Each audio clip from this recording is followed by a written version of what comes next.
நம்மோடு தற்போது பத்திரிகையாளர் திரு பிரியன் தொலைபேசி வாயில இணைகின்றார். திரு பிரியன் வணக்கம். இந்த கருத்து கணிப்புகள் ஒவ்வொன்றாக வர தொடங்கி இருக்கு. முதல் கருத்து கணிப்புல நமக்கு பிஜேபி கூட்டணிக்கு ஒரு எட்ஜ் இருக்கிற மாதிரி தெரிகிறது. அவங்க மெஜாரிட்டிக்கான வாய்ப்பு இருக்கிறது போல தெரிகிறது. உங்கள் முதற்கட்ட பார்வைகள் திரு பிரியன்.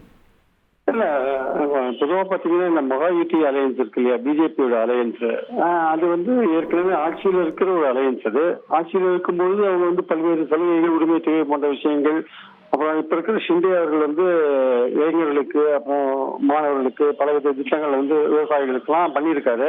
அதை வைத்துக்கொண்டு அவர்கள் பிரச்சாரத்தை முன்னெடுத்தாங்க. அதே மாதிரி காங்கிரஸ் மகாவிகாஸ் அகாடி அவர்கள் ஆட்சியுடைய ஃபெயிலியூர், அன்எம்ப்ளாய்மெண்ட், விலைவாசி போன்ற விஷயங்கள், அப்புறம் விவசாயிகளுடைய பிரச்சனைகள், சோயாபீன் விவசாயிகளுடைய பிரச்சனைகள், இந்த மாதிரி விஷயங்கள் எடுத்தாங்க. பட் பிஜேபியோட பிரச்சாரம் கொஞ்சம் எஃபெக்டிவா இருந்ததுக்கு காரணம் அவங்க கொஞ்சம் ஒரு பிரச்சாரத்தை வேறு மாதிரியாக, அதாவது நம்ம இந்துக்களை ஒன்றுபடுத்தணுன்ற மாதிரியான ஒரு விஷயத்த, மத ரீதியான பிரச்சாரத்தை கையில் எடுத்தாங்க.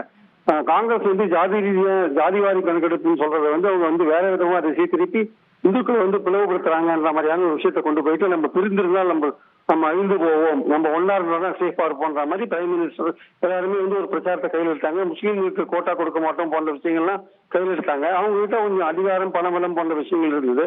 அதே சமயம் இந்த பக்கம் பாத்தீங்கன்னா மகா விகாஸ் அகாடிக்கு என்னன்னா அவங்களுக்கு மராத்தாக்களுடைய ஆதரவு அவங்களுக்கு இருக்கு. ஏன்னா பாஜக ஜெயிச்சாங்கன்னா மராத்தா சிஎம் இருக்க மாட்டாங்கன்னு அங்க ஒரு பேச்சு இருக்கிறதுனால மராத்தாஸ் 33% இருக்கிற மராத்தாஸ் மகாராஷ்டிரா அரசியல்ல பொருளாதாரம் மற்றும் அரசியல், கூட்டுறவு போன்ற துறைகள் ரொம்ப வலுவா இருக்காங்க.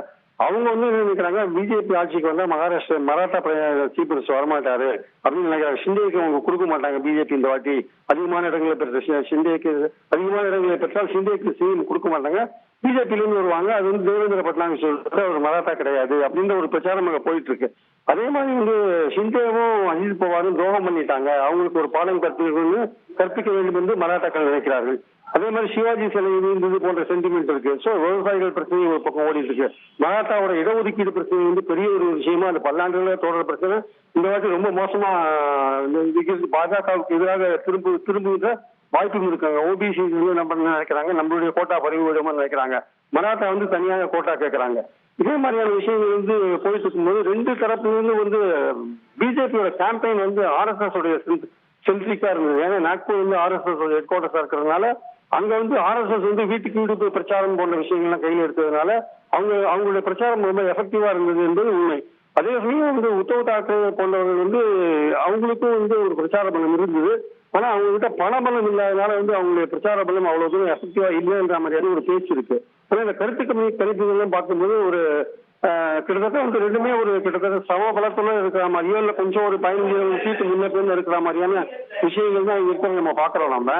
ஆனால் இந்த கருத்து கணிப்புகள் நம்ம அப்படியே எடுத்துக்க முடியாது. ஏன்னா கடந்த காலத்துல ஹரியானா கருத்து கணிப்பெல்லாம் பார்த்தோம் நம்ம, அங்கேயே சரியா அது ஒர்க் அவுட் ஆகல.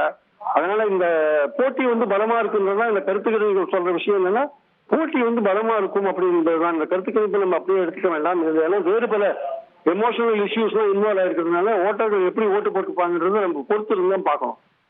திரு பிரியன், இந்த கருத்து கணிப்புகள் சரியாக இருக்குமே. ஆனால் இப்போதைக்கு நம்ம CNN நெட்வொர்க் 18 கருத்து கணிப்பையும் பார்க்கிறோம். 154 இடங்கள் பாஜக கூட்டணிக்கு கொடுக்குறாங்க. அதே போல இன்னொரு கருத்து கணிப்புல 150 இருந்து 170 இடங்கள் வரைக்கும் கூட பாஜக கூட்டணிக்கு கொடுக்குறாங்க. இது உண்மையாக இருக்குமே ஆனால் இந்த கூட்டணியில் இருக்கக்கூடிய ஏக்நாத் ஷிண்டே பிரிவுக்கும் இல்ல அஜித் பவாருக்கும் கூடுதல் இடங்கள் கிடைக்குமே ஆனால் என்சிபி சிவசேனாவுடைய அடுத்த கட்ட அந்த கட்சிகளுடைய எதிர்காலம் அப்படிங்கிறது எப்படி மாறும்? முக்கியமா ரொம்ப முக்கியமான கேள்வி கேட்டீங்க. சப்போஸ் பிஜேபி அதிக 148 இடங்கள்ல போட்டி போடுற பிஜேபி அதிகமான இடங்கள்ல வின் பண்றதுக்கான வாய்ப்பு இருக்கு. அதே சமயம் பாத்தீங்கன்னா கிட்டத்தட்ட ஒரு 85-86 இடங்கள்ல போட்டி போடுற ஷிண்டே குரூப் 60 இடங்களும் 50 இடங்களும் வெற்றி பெறாங்க வச்சுக்கோங்க. சப்போஸ் இருக்கிற எக்ஸிஸ்டிங் சீஃப் மினிஸ்டருக்கு நீங்க கொடுக்கலன்னா ஒரு மராத்தா வேற இருக்காரு, அவருக்கு நீங்க குடுக்கல வச்சுக்கோங்க, நிச்சயமா அதுல ஒரு பிரச்சனை வரதான் செய்யும். இல்ல ஷிண்டே அல்லது அஜித் பவார் இவங்க ரெண்டு பேருமே நீங்க நம்ப முடியாது. அவங்க எப்ப மதில் தாண்டி வெளியில போவாங்கன்றது நம்ப முடியாது.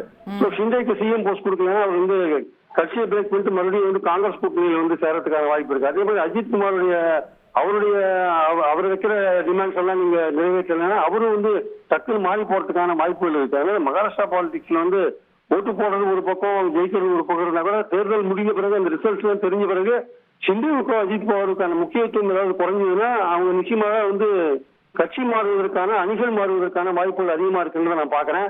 அவர்களுக்கு வந்து பதவியை காப்பாற்றிக் கொள்வதற்கு அல்லது பதவியில வைத்துக் கொள்வதற்கு அவர்கள் வந்து அணி மாறுவது வந்து மகாராஷ்டிரா அரசியல் அஜித் பவாருக்கும் ஷிண்டேக்கும் சகஜமான ஒரு விஷயம் என்பது என் கருத்து. ஓகே, நம்ம தொடர்ந்து பேசுவோம் திரு பிரியன். செய்திகளை உடனுக்குடன் தெரிந்து கொள்ள உடனே சப்ஸ்கிரைப் பண்ணுங்க.